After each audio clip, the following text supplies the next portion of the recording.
Três Pontos, um programa da Universidade Aberta. 3 aspectos sobre um tema da atualidade serão esmiuçados por um especialista.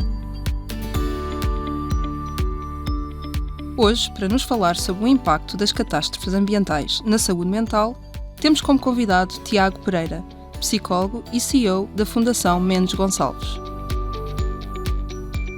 Como é que as catástrofes ambientais afetam a saúde mental das populações?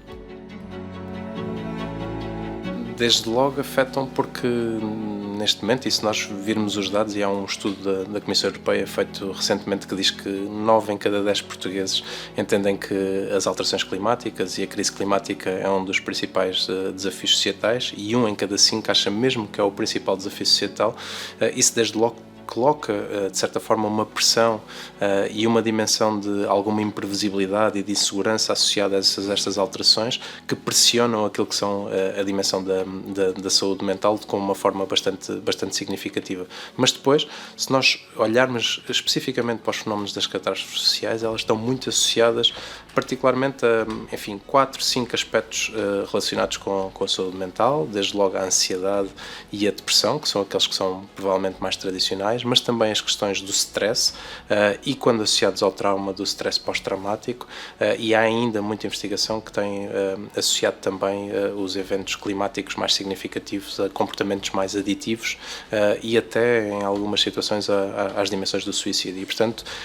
será sempre algo bastante significativo de nós acautelarmos do ponto de vista individual, que depois acresce também a potenciais alterações da sociedade, da comunidade, ou seja, um exemplo muito concreto: quando existe um incêndio muito grande num lugar, muitas pessoas são afetadas, muitas vezes muitos negócios são afetados, a paisagem muda e isso cria uma transformação societal que vai ter uma implicação mais a médio e longo prazo também nas pessoas individuais e, portanto, junta-se à dimensão mais individual uma dimensão mais de comunidade que pode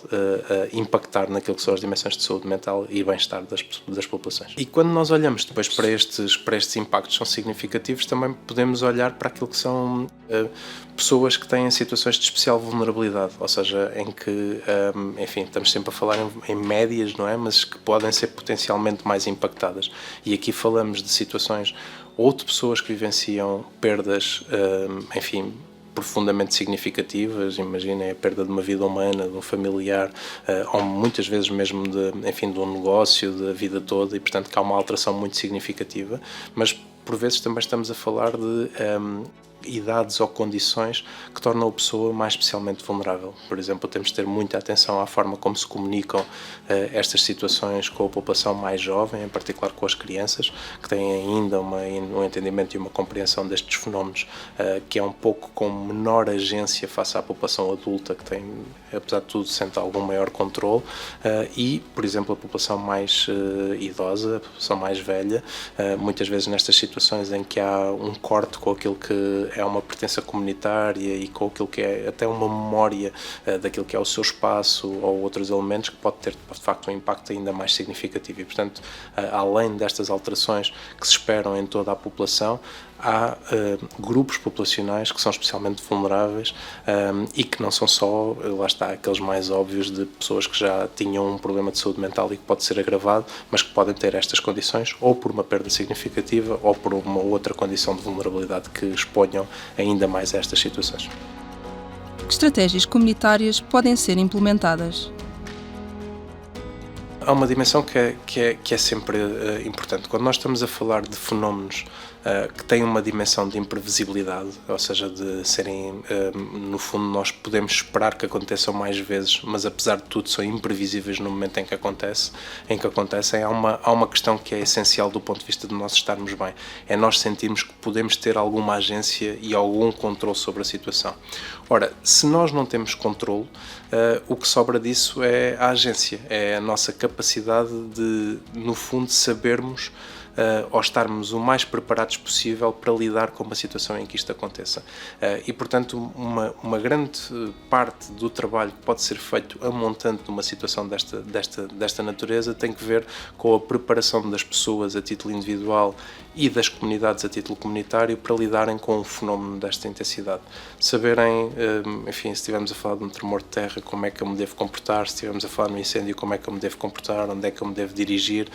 o que é que eu devo fazer, o que é seguro ou inseguro, e isso passa muito, desde logo, por literacia, por as pessoas terem mais conhecimento e estarem mais despertas para estas situações, mas também por planos de ação muito concretos. Eu lembro sempre o famoso livrinho que os aviões têm quando tudo falha a nível eletrónico e que os pilotos têm que seguir aquilo que é um método. Aqui é um pouco mais ou menos a mesma coisa, ou seja, deve haver uma espécie de um step-by-step organizado que proteja as pessoas, e isto dá agência às pessoas sobre estes fenómenos, numa lógica de estarem mais preparadas para os vivenciarem. Quando eles, apesar de tudo, sucedem e têm impacto, há um conjunto de respostas que podem ser mobilizadas e que são muito importantes e que passam desde logo pela garantia de segurança das pessoas quando eles acontecem, mas há hoje intervenções que são estudadas, particularmente há uma intervenção que normalmente se nomeia como primeiros socorros psicológicos, que tem que ver com intervenções em contexto de crise, que no fundo permitem uma estabilização emocional das pessoas e permitem que as pessoas melhor se preparem para vivenciarem com aquilo que é a dor, enfim, até o trauma que se sucede a uma situação desta natureza, e que com este tipo de intervenções as podem preparar melhores para darem esse passo sucessivo. E, portanto, tudo isto pode ser feito. E depois, do ponto de vista da sociedade mais no global, há uma parte que também é importante e temos a ter sempre presente, que é a forma como se comunicam estes fenómenos. Desde logo para as pessoas se poderem proteger e preparar, e, portanto, tem que haver comunicação sobre esta possibilidade, mas ao mesmo tempo, quando eles sucedem, a repetição excessiva, enfim, as entrevistas sucessivas às pessoas que vivenciaram estas situações, a retraumatização potencial de pessoas que, enfim, por exemplo, para dar o exemplo mais concreto dos incêndios, de um ano para o outro vivenciam um incêndio muito significativo e no ano a seguir têm toda a época de incêndios, a televisão cheia de incêndios, tudo isso pode funcionar como algo que pode retraumatizar e poder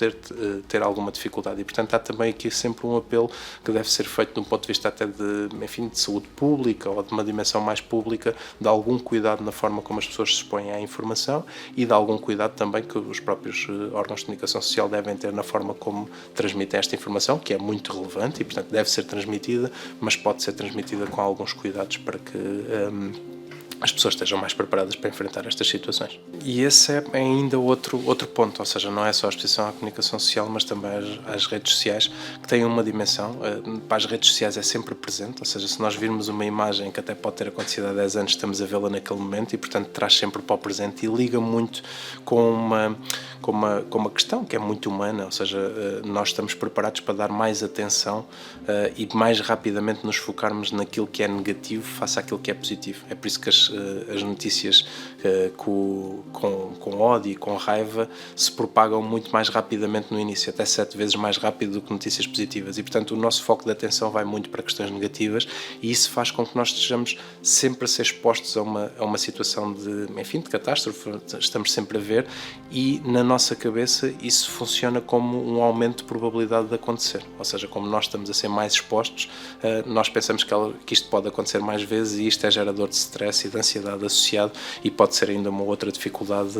a acrescer àquilo que é a exposição às notícias que não são das redes sociais. O que podemos fazer para evitar a exaustão emocional e a consequente apatia climática? Aqui, mais uma vez, e para não fugir a este conceito, que é um conceito muito importante, uma das dimensões que nos protege muito sobre essa componente é de facto, mais uma vez, termos alguma agência, ou seja, é nós sentirmos que, não podendo nós mudar o clima no mundo todo, há pequenas coisas que nós podemos fazer localmente e contribuir localmente para essa mudança mais significativa. E isso é muito importante, ou seja, nós termos algum propósito, algum comportamento que de certa forma nos torna coerente com essa nossa necessidade e, portanto, isso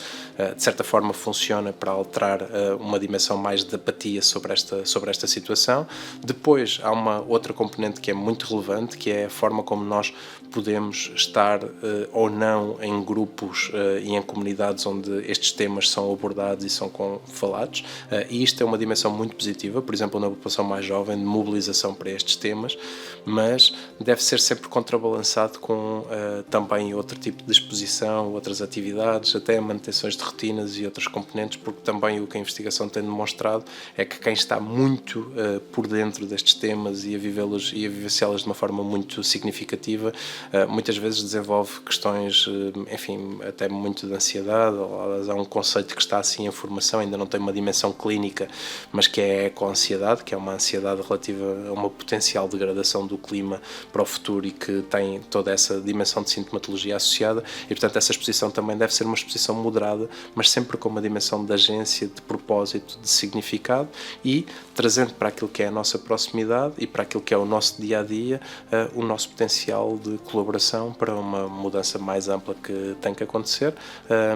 garantindo que coletivamente nós devemos ter alguma esperança, apesar de tudo, de que poderemos, enfim, reverter algum caminho relacionado com as alterações climáticas, mitigá-lo e, essencialmente, estarmos mais adaptados e estarmos mais resilientes para o que aí virá. Chegámos ao final deste programa dedicado ao impacto das catástrofes ambientais na saúde mental. Não se esqueça que pode ouvir em plataformas de podcast e videocast. 3 pontos: a Universidade Aberta e a atualidade. Até breve!